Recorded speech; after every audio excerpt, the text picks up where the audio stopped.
Strike में ढेर हुए हैं। और ये वो वही बहावलपुर है जहां से मसूद अजहर जो है वो ऑपरेट करता था। अस्पतालों में पाकिस्तान के इस ऑपरेशन के बाद सायरन गूंज रहे हैं। पाकिस्तान के अस्पतालों में इमरजेंसी लागू करनी पड़ी है, इतनी लाशें इकट्ठा करनी पड़ रही हैं। और जो मैंने आपको कहा था कि 250 से ज्यादा आतंकी मारे गए हैं, इसका मतलब कि 250 से ज्यादा लाशें पाकिस्तान को उठानी पड़ रही हैं। एक का बदला 10 को मार के लिया है। पहलगाम के अंदर 26 टूरिस्ट मारे गए थे, वहां पर 250 से ज्यादा आतंकी मारे गए हैं। यह भारत ने जवाब दिया है। और ऑपरेशन सिंदूर जो नाम दिया गया, यह अपने आप में बहुत बड़ी मैसेजिंग है, क्योंकि इसका सीधा सीधा मतलब यह है कि आप ये बता रहे हैं कि तुमने धर्म पूछकर मारा था, हमने धर्म बताकर जवाब दिया। देखिए, भारत इन चीजों में पड़ने वाला देश नहीं है, लेकिन अगर आप किसी के पीछे पड़ जाएंगे कि तुम हमको जवाब दो, तो ये 2014 के बाद नया भारत जो कि जवाब देना जानता है और इस तरह से जवाब देना जानता है। ये तस्वीर देखिए स्क्रीन पर जो आप देख रहे हैं, ये हाफिज अब्दुल की तस्वीर है, जो लश्कर का टॉप कमांडर। ये ढेर हो चुका है। और जो आप ब्लर तस्वीर देख रहे हैं, उसको ब्लर इसलिए करना पड़ा है, भाई उसके चिथड़े उड़ गए, आप देख नहीं पाएंगे वो तस्वीर। लेकिन इन्होंने कभी सोचा था भारतीयों को मारते वक्त यहां पे मारा था? कई लोगों का तो सिर खुल गया था भाई, जो हम आपको तस्वीर दिखा नहीं पाए, हमने तो देखी हैं। ऐसी ऐसी तस्वीरें आई थी पहलगाम से। तो जिन्होंने जैसा किया था उनके साथ वैसा ही हिसाब हुआ है। सर, आपको क्या लगता है, ये जो हुआ है ये यहीं रुकेगा, आगे बढ़ेगा? आपके हिसाब से क्या होगा? पहले बात तो मैं ये कहना चाहता हूँ कि हमें फ़ख्र होना चाहिए हमारा देश की लीडरशिप पे, बहुत पॉलिटिकल एंड मिलिट्री लीडरशिप पे। और कल जो कुछ हुआ, और उसमें अगर आप एनालाइज करेंगे कि बहुत पिन पॉइंटेड टारगेट में आपने हिट किया है, और उन्होंने उनका ISPRS भी उसमें मतलब हाँ भरा है, क्योंकि उनका सर, आपको थोड़ा सा रोक रहा हूँ। मेजर जनरल राजेश जी हमारे साथ जुड़े हुए हैं, वो बता रहे हैं, लेकिन मैं आपको तस्वीर दिखा रहा हूं। ये सबसे अहम प्रेस कॉन्फ्रेंस, और उसमें आप देखिए हलचल तेज हो गई है वहां पर।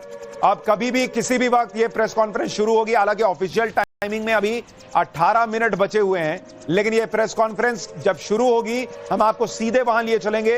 ये लाइव तस्वीरें हम आपको दिखा रहे हैं उस जगह पर जहां पर प्रेस कॉन्फ्रेंस होनी है। आप देखिए लोग पहुंच रहे हैं, वहां पर हलचल तेज हो गई है। 4 कुर्सियां लगी हुई हैं, जिन पर जो 4 प्रमुख लोग हैं इस ऑपरेशन को ये बारे में जानकारी देने वाले, वो आकर बैठेंगे और एक एक जानकारी दी जाएगी। पीछे स्क्रीन है, उस स्क्रीन पर संभव है कि कुछ विजुअल्स भी दिखाए जाएं, उस पर आपको बताया जाए कि क्या हुआ, कैसे हुआ, और क्या भारत की सेना भी तस्वीरें दिखाएगी। अभी तक जो आप तस्वीरें देख रहे हैं वो पाकिस्तान से आई भी तस्वीरें हैं। पाकिस्तान 2 दिखाता है, 8 छुपाता है। भारत ने क्या किया, क्या उसकी तस्वीरें भी आएंगी? सर, ऐसा हो सकता है कि तस्वीरें वगैरह भी भारत दिखा पाए?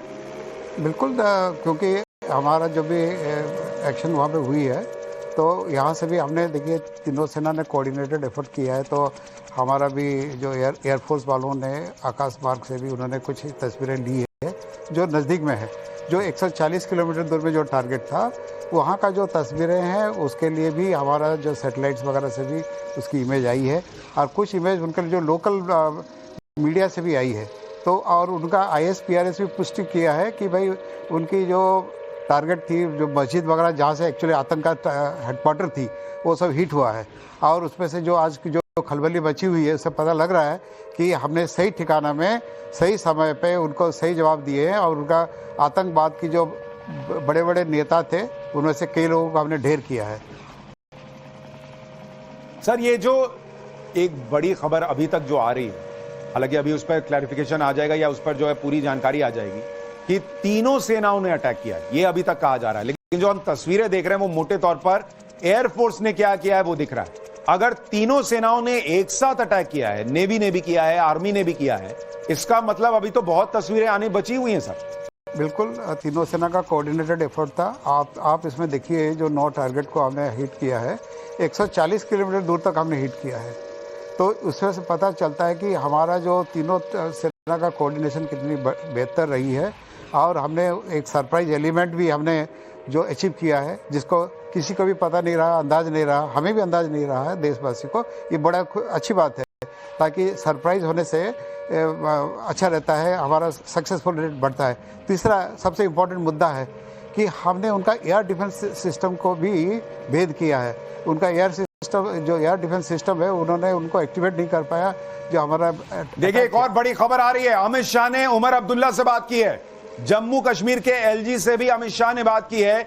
ये बड़ी खबर इस वक्त आ रही है, यानी ऑपरेशन सिंदूर के बाद अमित शाह ने पोस्ट करके हिंद की सेना पे गर्व तो जताया ही है, लेकिन देश के गृह मंत्री अमित शाह ने जम्मू कश्मीर के मुख्यमंत्री उमर अब्दुल्ला से भी फोन पर बात की है, और जो जम्मू कश्मीर के एलजी हैं मनोज सिन्हा, उनसे भी बात की है। यानी भारत की सरकार लगातार जो है वो पूरी तरह से कोऑर्डिनेटेड तरीके से काम कर रही है। और जम्मू कश्मीर में क्या कोई ऐसी खबर तो नहीं है, एलओसी के पास कोई ऐसी खबर तो नहीं है, इसको लेकर भी जानकारी जुटाई जा रही है, और वहां पर क्या हो रहा है नहीं हो रहा है इसको लेकर भी गृह मंत्री अपडेटेड हैं, ये जानकारी भी पता चल रही है। सर बिल्कुल, देखिए जो खबर मिली भी है कि आर्टिलरी की रिटेलिएशन की हुई है, ये स्वाभाविक है। अगर वो ये तो हमें एक्सपेक्टेड लाइंस पे ही था, क्योंकि हम जब ये करते हैं रिटेलिएशन तो थोड़ा बहुत होना ही है।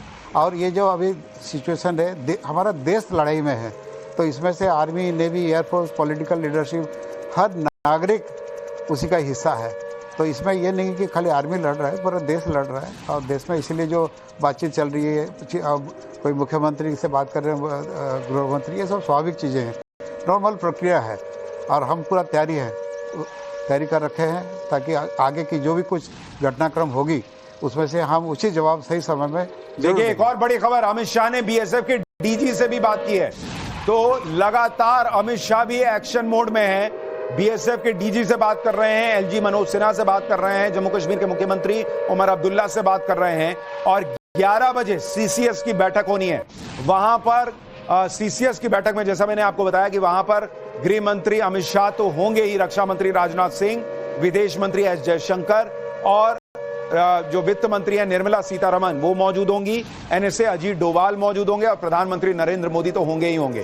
तो यानी पूरी कोऑर्डिनेटेड जो सबसे कोर टीम जिसको आप कहते हैं, वो प्रधानमंत्री की वहां पर मौजूद होगी। तो एक और बड़ी खबर, कर्नल सोफिया कुरैशी पीसी करने जा रही हैं। Wing commander Vyomika Singh press conference में मौजूद होंगी, विक्रम मिस्री भी वहां पर मौजूद रहेंगे। तो ये बड़ी खबर आ रही है कि आप देखिए, कर्नल सोफिया कुरैशी और वहां पर विंग कमांडर व्योमिका सिंह दोनों के प्रेस कॉन्फ्रेंस की खबर है। अमित हमारे सहयोगी जुड़ रहे हैं। अमित, आपके पास और क्या अपडेट है इस पूरे ऑपरेशन को लेकर?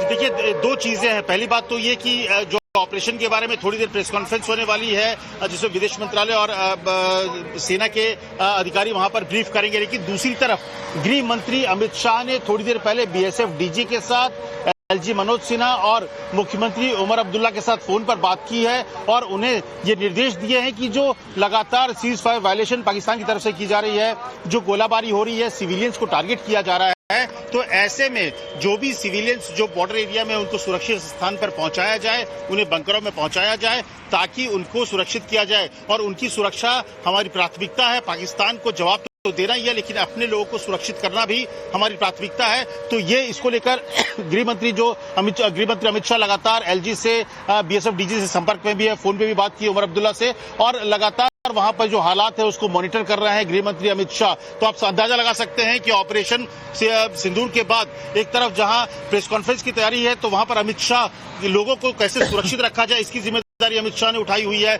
और वो लगातार वहां पर बात भी कर रहे हैं, ब्रीफ भी कर रहे हैं, इंस्ट्रक्शंस भी दे रहे हैं, ताकि एक एक भारतीय जो सीमा के नजदीक है उनको सुरक्षित जगहों पर कैसे पहुंचाया जाए, इसके लिए भी बीएसएफ, एलजी और वहां के मुख्यमंत्री से लगातार वो बात कर रहे हैं। अमित, एक बात और बताइए, जो अभी तक की जानकारी है जिसके मुताबिक कहा